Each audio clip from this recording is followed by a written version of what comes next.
کہا ہمارے امیر کا وہاں نہیں ہے بلکہ یہ گھر ہے، اور گھر کے اندر گئے وہاں پہ موجود نہیں تھے، تو اب وہ جو قاصد تھا وہ مسجد کے اندر آ گیا، دیکھا حضرت عمر فاروق رضی اللہ تعالیٰ عنہ اپنے سر کے نیچے اینٹ رکھ کر یعنی اینٹ کا سرحانہ بنا کر آپ آرام فرما رہے ہیں، اور آپ کے جسم سے جو پسینہ بہ رہا تھا، زمین کے اوپر لیٹے ہوئے تھے، کوئی چادر بھی نیچے نہیں تھی، آپ کے پسینے سے زمین تر ہو رہی تھی، تو وہ یہ صورتحال دیکھ کر تڑپ اٹھا کے یہ عمر ہے جس کی پوری دنیا کے اندر ہیبت کے چرچے ہیں، جس کے دم سے پوری دنیا درستی ہے، بڑے بڑے بادشاہ جو ہیں اب انہیں اپنی حکمرانیوں کے دانے پڑے ہوئے ہیں کہ کب عمر کے غلام آئے اور ان کی سلطنتوں کو اپنے پیروں تلے رون دے۔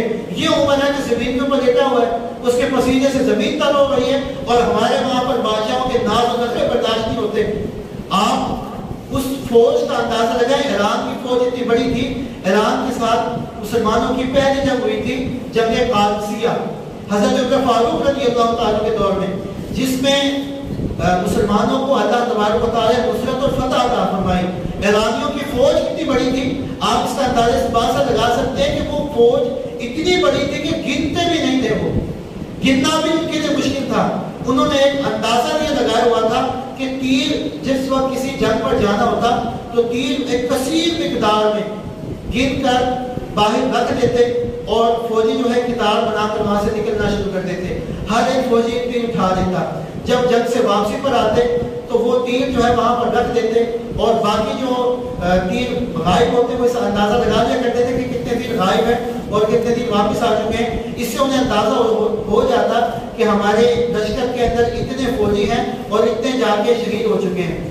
تو اس اتنی بڑی فوج، اتنا بڑا لشکر، جب یہ قادسیہ کے اندر جب حضرت عمر فاروق رضی اللہ تعالیٰ کی فوج کے ساتھ مقابلہ ہوتا ہے تو رستم جو ان کی فوج کا کمانڈر تھا، جب وہ دریا کی موج کے بحروں کے اندر ڈوب گیا، وہ مر گیا، اس کے بعد اس کی جتنی بھی فوج تھی وہ سب کی سب تتر بتر ہو گئی، بھاگ دشت ہو گئی، اور ایران کے اوپر مسلمانوں کا قبضہ ہوا۔ حضرات محترم، صرف ایران نہیں بلکہ ایران سے آگے بیت المقدس جو آج یہودیوں کے پاس ہے، سب سے پہلے بیت المقدس کو حضرت عمر فاروق رضی اللہ تعالیٰ کے دور میں فتح کیا گیا۔ حضرت عمر فاروق رضی اللہ تعالیٰ کے دور میں جب فتح کیا گیا تو مسلمانوں نے بیت المقدس کا محاصرہ کیا ہوا تھا۔ عیسائیوں کی اس وقت بیت المقدس پر کنٹرول تھا، ہولڈ تھا، کچھ روز تک انہوں نے اپنا دفاع کیا، لیکن جب انہیں اس بات کا اندازہ ہوا کہ ہم زیادہ عرصہ تک دفاع نہیں کر سکتے تو انہوں نے کہا کہ تم اپنے امیر کو بلاؤ، ہم بیت المقدس کی جو چابیاں ہیں وہ تمہیں دینے کے لیے تیار ہیں، صلح کرنے پر آمادہ ہیں۔ تو حضرت ابو عبیدہ بن جراح رضی اللہ تعالیٰ عنہ اس وقت مسلمانوں کے سپہ سالار تھے فوج کے، انہوں نے حضرت عمر فاروق کو پیغام بھیجا کہ وہ آپ سے ملنے کے مشتاق ہیں، وہ دیکھنا چاہتے ہیں آخر مسلمانوں کا امیر ہے کیسا۔ حضرت عمر فاروق رضی اللہ تعالیٰ کو خبر ملا، پیغام ملا، تو آپ اپنے ساتھ قاصد کو دیا اور ایک اونٹنی لی، 2 لوگ ہیں اور ایک ناکا ہے، اونٹنی ہے، وہی لے کر چل پڑے۔ اور کنڈیشن کیا تھی، صورتحال کیا تھی، تھوڑا سا عرصہ، تھوڑا سا سفر، حضرت عمر فاروق رضی اللہ تعالیٰ عنہ ناکا پہ بیٹھتے، پھر آپ نیچے اتر جاتے اور جو غلام ہے وہ اونٹنی کے اوپر بیٹھ جاتا، ناکا کے اوپر بیٹھ جاتا، اور آپ ہاتھ پکڑ کے آگے چلتے، یعنی غلام اور آقا کوئی فرق ہی نہیں ہے۔ یہ فرق مٹانے والے کون تھے؟ حضور علیہ السلام نے حجۃ الوداع کے موقع پر یہ اعلان کر دیا تھا کہ زمانہ جاہلیت کی جتنی بھی باتیں آج سب کی سب میرے پاس پیر اترے ہیں۔ آپ نے زمانہ جاہلیت کی تمام تعصبات، تمام نسل پرستی کو اپنے پیروں تلے گویا کہ روک دیا تھا۔ اب ایک غلام ہے وہ بھی ایک انسان ہے اور آقا ہے وہ بھی انسان ہے، دونوں کو برابری کے حقوق حاصل ہے، اور اسلام نے ایکویلٹی کا جو نظام ہے اس وقت حضرت عمر فاروق رضی اللہ تعالیٰ کی صورت کے اندر متعارف کروایا۔ آدھے راستے حضرت عمر فاروق رضی اللہ تعالیٰ مہار کو پکڑ کر غلام کو اٹھا کے چلتے ہیں، آدھے راستے غلام جو ہے وہ مہار کو پکڑتا ہے، حضرت عمر فاروق رضی اللہ تعالیٰ بیٹھے۔ تو کسی نے کیا خوب کہا، فقط اسلام دنیا میں یہ منظر پیش کرتا ہے، فقط اسلام دنیا میں یہ منظر پیش کرتا ہے کہ آقا چل دیے پیدل، سواری پر غلام آیا۔ حضرت عمر فاروق رضی اللہ تعالیٰ جب چل رہے تھے بیت المقدس کے قریب پہنچے تو وہاں پر باری جو ہے وہ غلام کی آ گئی، اور حضرت عمر فاروق رضی اللہ تعالیٰ کی جو باری تھی وہ ہار پکڑنے کی تھی، آگے وہ چلنے کی تھی۔ تو غلام نے کہا کہ حضور اب دشمن کے علاقہ قریب آ چکا ہے اور میرا سواری پہ بیٹھنا یہ مناسب نہیں ہے. یہ شان آپ ہی کی ہے کہ دشمن کے علاقے میں داخل ہوتے وقت آپ سواری کے اوپر بیٹھیں اور میں محال کو پکڑوں. حضرت عمر فاروق رضی اللہ تعالیٰ کہا کہ یہ انصاف کے متقاضی نہیں ہے. انصاف کا تقاضا یہ ہے کہ تم سواری کے اوپر بیٹھے میں محال کو پکڑوں. جب حضور علیہ السلام میں یہ دونوں غلام عمر فاروق رضی اللہ تعالیٰ اور ان کا خادم جب دونوں دشمن کے علاقے میں داخل ہوئے، کفار جو ہے عیسائی جو وہ قطار بنا کر کھڑے تھے، وہ یہ منظر اپنی آنکھوں سے دیکھ رہے تھے. تو انہوں نے جب دیکھا کہ ایک غلام کے حلیے والا شخص وہ سواریوں پر بیٹھا ہوا ہے، انہیں بڑا تعجب ہوا.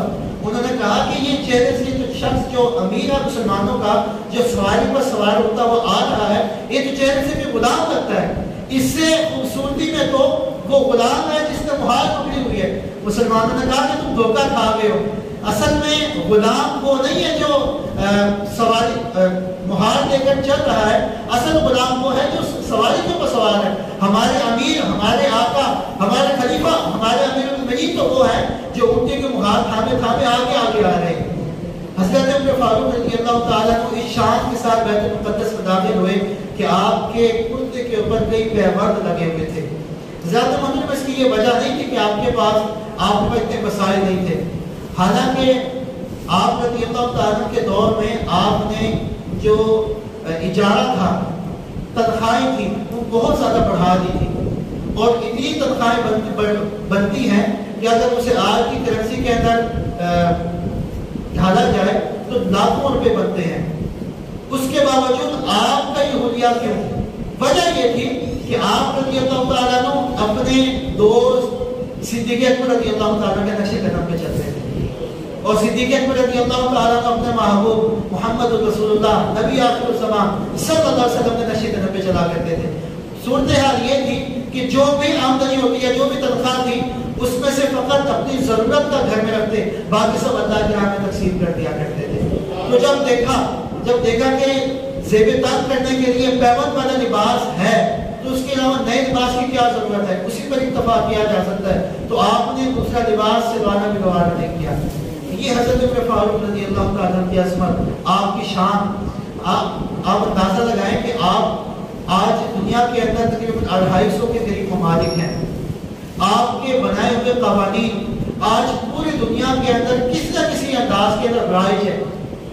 آج اگر ڈاک خانے سے کوئی خط باہر نکلتا ہے تو یہ حضرت عمر فاروق رضی اللہ تعالیٰ کے دور کی یاد تازہ کرتا ہے، کیونکہ سب سے پہلے محکمہ ڈاک کی بنیاد حضرت عمر فاروق نے رکھی.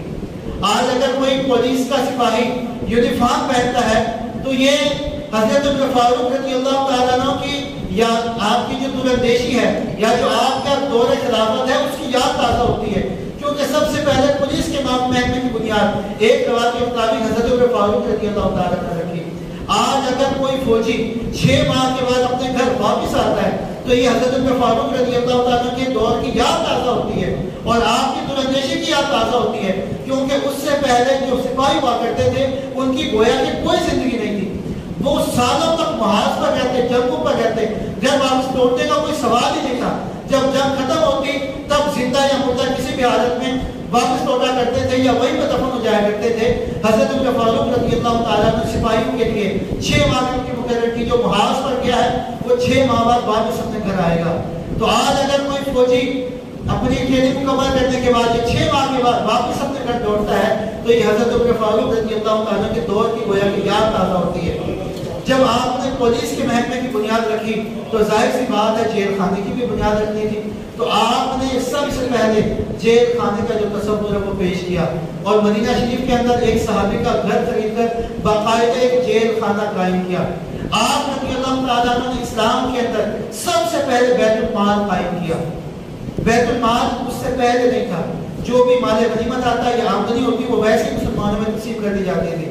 لیکن حضرت عمر فاروق رضی اللہ تعالیٰ نے کیونکہ باقاعدہ فوج کے محکمے کی بنیاد رکھی تھی اور باقاعدہ سپاہیوں کا تقرر کیا تھا، وہ سپاہی جو پرماننٹ بیس پر سپاہی تھے، پہلے تو ایسے ہی ہوتا تھا، حضور علیہ السلام اعلان فرماتے، صحابہ کرام اکٹھے ہوتے، جہاد میں چلے جاتے۔